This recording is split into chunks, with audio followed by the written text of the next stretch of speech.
नमस्कार दोस्तों, Eiffel security में आपका स्वागत है। आज हम चर्चा करेंगे इक्विटी कमोडिटी करेंसी मार्केट के वीकली आउटलुक पर। हम इसमें ये जानने की कोशिश करेंगे कि पिछला हफ्ता कैसा रहा और आने वाले हफ्ते में क्या इंपॉर्टेंट मार्केट के लेवल्स हो सकते हैं और मार्केट का ट्रेंड कैसा रह सकता है। जैसा कि हमने पिछले वीक प्रेडिक्ट किया था, वैसे ही हमने देखा इक्विटी मार्केट में गिरावट देखने को मिली, कमोडिटी मार्केट के अंदर भी गिरावट देखने को मिली और रुपया भी यहाँ पर डेप्रिशिएट होता हुआ दिखाई दिया। वैसे ही हमें लगता है कि अगले हफ्ते भी मार्केट के अंदर नेगेटिव ट्रेंड देखने को मिल सकता है।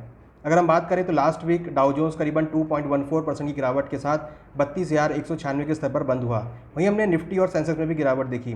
सेंसेक्स करीबन 3.25% से ज़्यादा की गिरावट के साथ 52,793 के स्तर पर बंद हुआ। निफ्टी के अंदर भी ऑलमोस्ट 0.4% की गिरावट रही और निफ्टी करीबन 15,782 के स्तर पर बंद होने में कामयाब रहा। 16,000 का महत्वपूर्ण सपोर्ट निफ्टी ने ब्रेक करता हुआ देखा। एक्सपेक्टेड है अगले हफ्ते भी मार्केट के अंदर गिरावट का रुख देखने को मिल सकता है। अगले हफ्ते के लिए इंपॉर्टेंट लेवल निफ्टी में सपोर्ट करीबन 15,300, रेजिस्टेंस 16,350 का रहेगा। हमें लगता है निफ्टी के अंदर भी सेल ऑन राइज का मार्केट देखने को मिल सकता है और यहाँ पर बिकवाली का ट्रेड देखा जा सकता है। अब हम बात करते हैं कमोडिटी मार्केट की। कमोडिटी मार्केट में हमने देखा गोल्ड और सिल्वर के अंदर नेगेटिव ट्रेंड देखने को मिला। गोल्ड के भाव हमने देखा पहली बार साल में 50,000 के नीचे ब्रेक करते हुए दिखाई दिए और करीबन 49,873 के स्तर पर बंद होते हुए देखे गए। इंटरनेशनल मार्केट में भी हमने देखा गोल्ड के भाव $1,810 पर ट्रेड होते हुए देखे गए। गोल्ड के अंदर अगले हफ्ते के लिए महत्वपूर्ण सपोर्ट 49,300, रेजिस्टेंस 50,300 का रहेगा। यहाँ पर हमें लगता है कि बिकवाली के साथ ट्रेड देखने को मिल सकता है।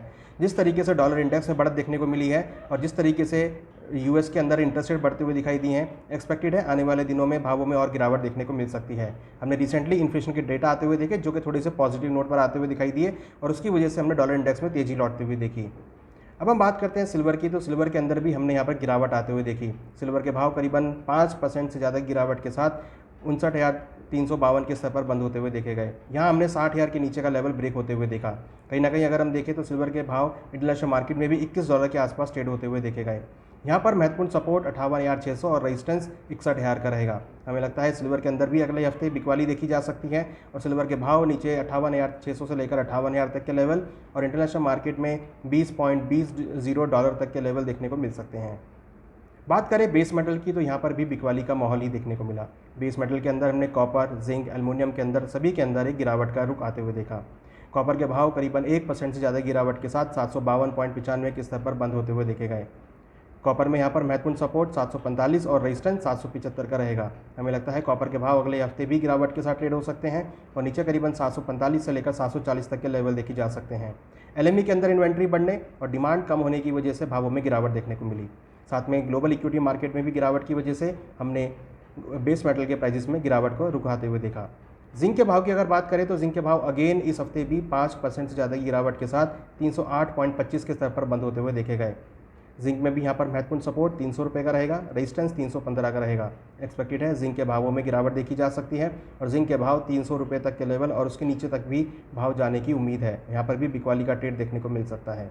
एल्युमिनियम के अंदर भी हमने यहाँ पर गिरावट आते हुए देखी और एल्युमिनियम के भाव करीबन 1.25% से ज़्यादा की गिरावट के साथ 236.35 के स्तर पर बंद होते हुए देखे गए।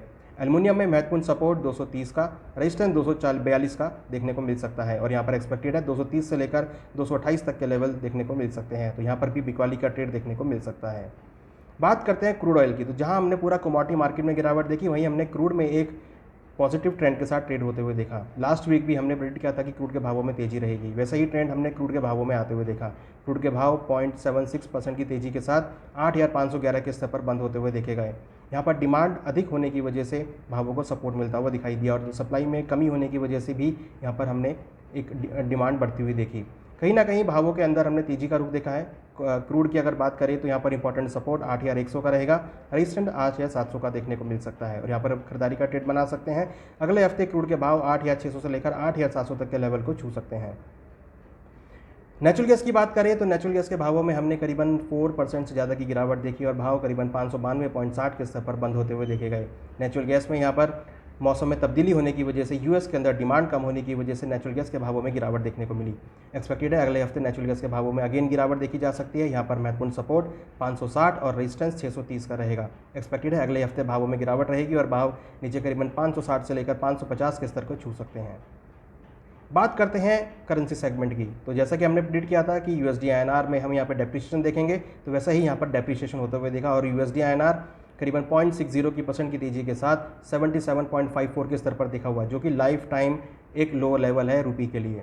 हमें लगता है कि यहाँ पे रूपी अगेन डेप्रिशिएट हो सकता है। रूपी के अंदर इंपॉर्टेंट सपोर्ट 76.90, रेजिस्टेंस 78.40 का रहेगा। एक्सपेक्टेड है यहाँ पर रूपी डेप्रिशिएट हो सकता है और 78 तक के लेवल रूपी में देखने को मिल सकते हैं।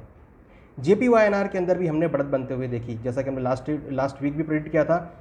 JPY-INR में हमने यहाँ पर 1.60% की तेज़ी बनते हुए देखी। एक्सपेक्टेड है JPY-INR में अगेन हम यहाँ पे तेज़ी देख सकते हैं और JPY-INR के भाव ऊपर में 61.50 तक के लेवल को छू सकता है। यहाँ पर इंपॉर्टेंट सपोर्ट 59.50, रेजिस्टेंस 61.50 का रहेगा और यहाँ पर हम एक बढ़त के साथ ट्रेड होता हुआ देख सकते हैं, तो यहाँ पर भी खरीदारी की सलाह रहेगी। बात करते हैं एग्रीकल्चर कमोडिटी की। एग्रीकल्चर कमोडिटी में हमने एक अच्छी रिकवरी आते हुए देखी, जहां पिछले हफ्ते में गिरावट देखी थी, वहीं लोअर लेवल से रिकवरी का ट्रेंड आते हुए देखा। ग्वार के भावों में करीबन 0.02% की तेजी के साथ भाव 6152 के स्तर पर बंद होते हुए देखे गए। जिस तरह से हम उत्तरी भारत में जो गर्म हवाएं चलती हुई देख रहे हैं, हमने देखा है यहाँ पर कहीं ना कहीं मौसम ख़राब होने की वजह से हमने देखा है कि यहाँ पर मानसून कुछ डिले देखने को मिल सकता है। उसकी वजह से हमने यहाँ पर भावों में बढ़त बनते हुए देखी। एक्सपेक्टेड है मौसम में तब्दीली की वजह से, मानसून के कुछ डिले होने की वजह से भावों को सपोर्ट मिल सकता है, तो यहाँ पर एग्रीकल्चर कमोडिटी में खरीदारी का ट्रेड बना के चल सकते हैं। ग्वार के अंदर सपोर्ट 5900 का, रेजिस्टेंस 6300 का रहेगा और एक्सपेक्टेड है यहाँ पर खरीदारी का ट्रेड बना के चल सकते हैं। ऊपर में 5800 तक के लेवल ग्वार में देखने को मिल सकते हैं। जीरा की अगर बात करें तो जीरा के भाव करीबन 3.25% की तेजी के साथ 21,990 के स्तर पर बंद होते हुए देखे गए। जीरा के अंदर भी खरीदारी का ट्रेड ले सकते हैं। यहाँ पर महत्वपूर्ण सपोर्ट 21,000 का रहेगा, रेजिस्टेंस 22,500 का रहेगा और यहाँ पर भी खरीदारी का ट्रेड बना के चल सकते हैं। ऊपर में 22,500 तक के लेवल जीरा में देखने को मिल सकते हैं। बात करें मेंथा ऑयल की, जहां पर हमने एक शानदार रिकवरी आते हुए देखी और भाव करीबन 3.5% की तेजी के साथ 1124 के स्तर पर बंद होते हुए देखे गए। यहां पर महत्वपूर्ण सपोर्ट 1090 का रहेगा और रेजिस्टेंस 1200 का रहेगा। एक्सपेक्टेड है मेंथा के भावों में अगेन हम तेजी देख सकते हैं और ऊपर में भाव करीबन 1200 रुपये तक के लेवल को छू सकते हैं। गर्म मौसम होने की वजह से क्रॉप खराब होती हुई दिख रही है, जिससे भावों को सपोर्ट मिल सकता है। कहीं ना कहीं देखें तो हमें लगता है अगले हफ्ते एग्रीकल्चर कमोडिटी के लिए पॉजिटिव वीक हो सकता है और वहाँ पर खरीदारी के साथ ट्रेड लिया जा सकता है। तो ये था दोस्तों agriculture, equity market, commodity market और करेंसी मार्केट का वीकली आउटलुक। आशा करते हैं आपको ये पसंद आएगा। इसी के तरह आप IIFL से बने रहिए। हमारे Telegram channel, YouTube channel, Twitter channel को सब्सक्राइब करें, जहाँ पर आप ऐसी इंटरेस्टिंग वीडियो ले सकते हैं जो कि आपको पोर्टफोलियो बनाने में हेल्प कर सकती है। धन्यवाद।